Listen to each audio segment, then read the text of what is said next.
واقعہ کربلا کے سیاسی اسباب اور سیاسی پس منظر۔ ناظرین، 656 عیسوی میں باغیوں کے ذریعے تیسرے خلیفہ عثمان کے قتل کے بعد باغیوں اور مدینہ کے قصبے کے شہریوں نے علی اسلامی نبی حضرت محمد کا کزن اور داماد کے خلیفہ ہونے کا اعلان کیا۔ محمد صلی اللہ علیہ وسلم کے کچھ ساتھی، جن میں طلحہ ابن عبداللہ، زبیر بن العوام، معاویہ بن ابی سفیان اس وقت شام کا گورنر، اور محمد کی بیوہ عائشہ نے علی کو تسلیم کرنے سے انکار کر دیا۔ انہوں نے عثمان کے قاتلوں سے بدلہ لینے اور مشاورت کے ذریعے ایک نئے خلیفہ کے انتخابات کا مطالبہ کیا۔ ان واقعات نے پہلا فتنہ یعنی پہلی مسلمان خانہ جنگی کو جنم دیا۔ جب 661 ہجری میں حضرت علی کو عبد الرحمن ابن ملجم ایک خارجی نے قتل کیا تو اس کے بڑے بیٹے حسن نے اس کی جان لے لی، لیکن جلد ہی معاویہ کے ساتھ صلح نامے پر دستخط کیے تاکہ مزید خون ریزی سے بچا جا سکے۔ معاہدے میں حسن نے معاویہ کو اس شرط پر اقتدار سونپنا تھا کہ معاویہ ایک مصنف حاکم ہے اور وہ کوئی موروثی سلطنت قائم نہیں کرے گا۔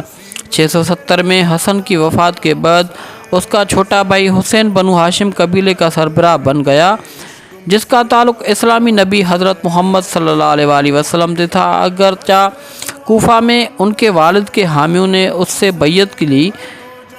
بیعت کی، لیکن وہ جب تک مؤخر الذکر زندہ تھا حسن اور معاویہ کے مابین امن معاہدے کا پابند رہے گا۔ یزید اول کی جانشینی کے نتیجے میں کربلا کی لڑائی اس بحران میں ہی واقع ہوئی ہے۔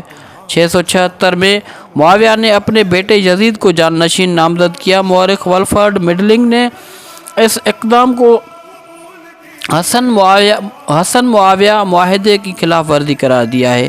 اسلامی تاریخ میں کوئی مثال نہیں ملنے کی وجہ سے موروثی جانشینی نے کئی حلقوں سے مخالفت پیدا کر دی۔ معاویہ نے دمشق میں ایک شورا یا مشاورتی اجلاس طلب کیا اور متعدد صوبوں کے نمائندوں کو ڈپلومیسی اور رشوت کے ذریعے اس کے منصوبے پر راضی ہونے پر راضی کیا۔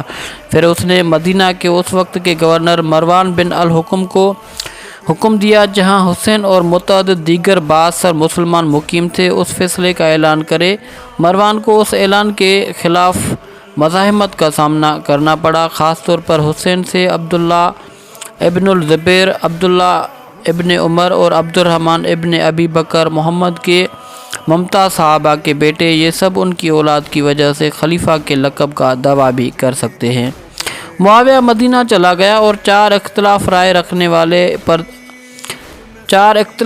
رکھنے والوں پر دباؤ ڈالا۔ اس نے پیروی کی اور ان میں سے کچھ کو جان سے مارنے کی دھمکی بھی دی، لیکن پھر بھی انہوں نے اس کی حمایت کرنے سے انکار کر دیا۔ بہرحال معاویہ نے اہل مکہ کو یہ باور کرایا کہ ان چاروں نے اپنی بیعت لی ہے اور یزید کی طرف سے ان سے بیعت لی ہے۔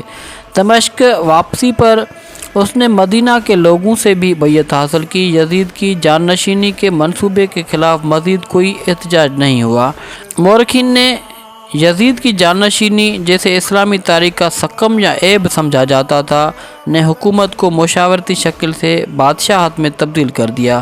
اپریل 680 میں اپنی موت سے قبل معاویہ نے یزید کو متنبہ کیا کہ حسین اور ابن الزبیر ان کے حکمرانی کو چیلنج کر سکتے ہیں، اور اگر ایسا کرتے ہیں تو انہیں شکست دینے کی ہدایت کی۔ یزید کو مزید صلاح دی گئی کہ وہ حسین کے ساتھ احتیاط سے سلوک کریں اور اپنا خون نہ پھیلائیں، کیونکہ وہ محمد کا نواسہ ہے۔ حضرت عمر نے بیت المال کے عطیات کی تقسیم میں تفصیل کا طریقہ کار اختیار کیا۔ رسول اللہ صلی اللہ علیہ وسلم اور حضرت ابو بکر کی برابری کے طریقے سے ہٹ گئے، اور نتیجہ یہ ہوا، جس کا وظیفہ زیادہ تھا اس کی بچت بھی زیادہ ہونے لگی، جس کا کم تھا اس کا سارا کھانے پینے میں ہی خرچ ہو جایا کرتا تھا۔ آخری دنوں تک جاتے جاتے امیر غریب کا فاصلہ بہت ہو گیا، کچھ بہت امیر بن گئے اور کچھ بہت غریب ہو گئے۔ حضرت ابو ذر غفاری پہلے آدمی جنہوں نے اعلیٰ کلم الحق کے لیے جان دی۔ حضور صلی اللہ علیہ وسلم نے فرمایا تھا کہ آسمان کے نیچے اور زمین کے اوپر اس سے سچا کوئی نہیں۔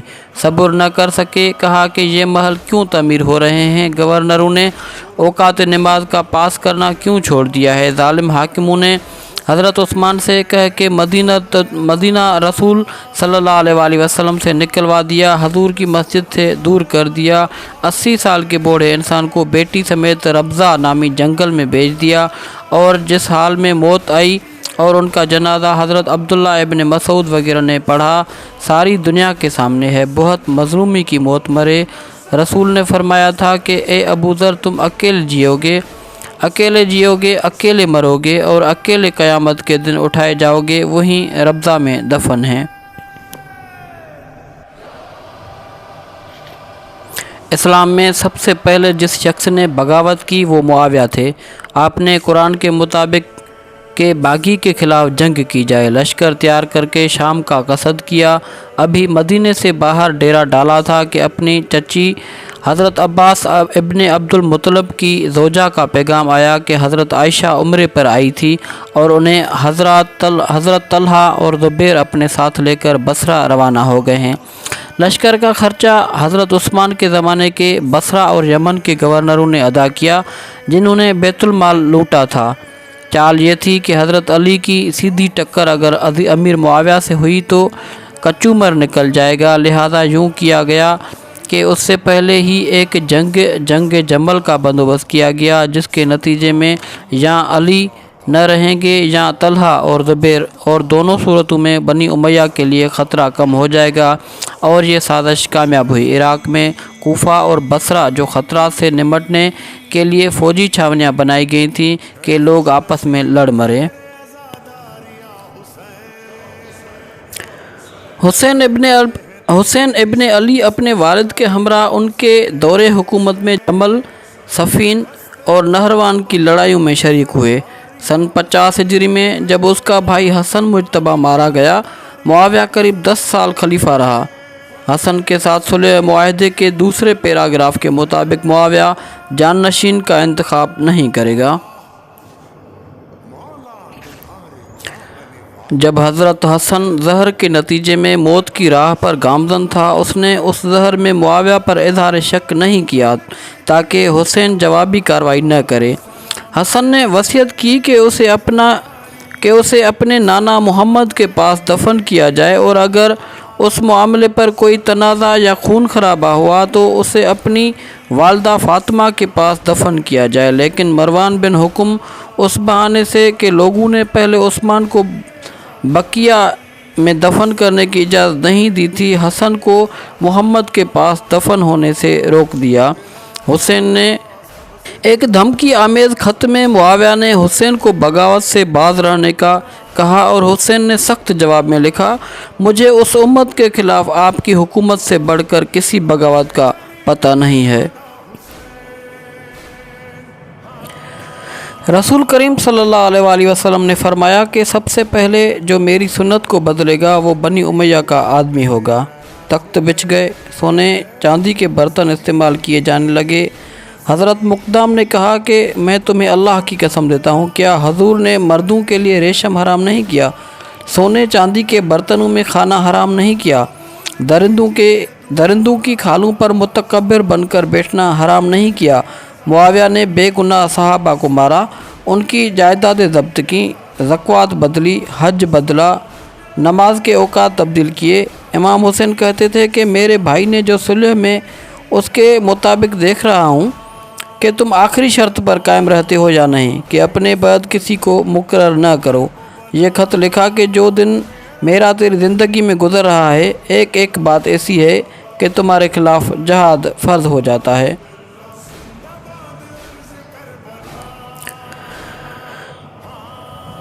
معاویہ نے معاہدے کے خلاف یزید کو ولی عہد بنا دیا اور ولی عہدی کے لیے بھی بڑے ظلم سے کام لیا۔ جب مروان نے مدینے میں اعلان کیا کہ امیر المومنین نے فیصلہ کیا ہے کہ اپنے بعد یزید کو حکمران بنا دیں، جیسے کہ حضرت ابو بکر نے حضرت عمر کو مقرر کیا تھا، اس وقت حضرت عبد الرحمن ابن ابو بکر نے کھڑے ہو کر کہا کہ کافر بادشاہ کا طریقہ زندہ کر رہے ہو کہ باپ مرے تو بیٹا تخت پر آ جائے۔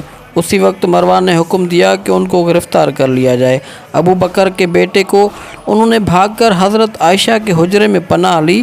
بعد میں وہ مکہ چلے گئے جہاں ایک غار سے ان کی لاش ملی۔